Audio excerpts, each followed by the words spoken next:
is Anton. Hy is die hoof senior reaksieoffisier.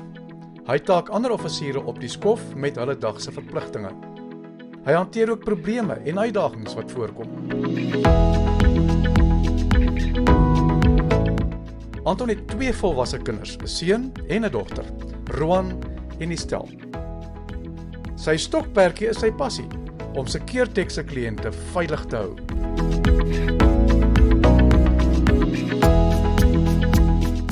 Natuurlik is Rapid Response ook een van sy belangrikste take, en hy sê self dat dit 'n passie by hom is om seker te maak sy kliënte is veilig.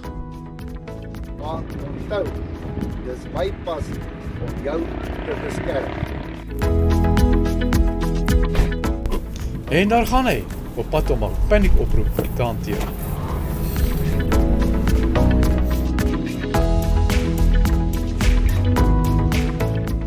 As jy ook veilig wil wees, bel Securtech nou by 011 744 0900.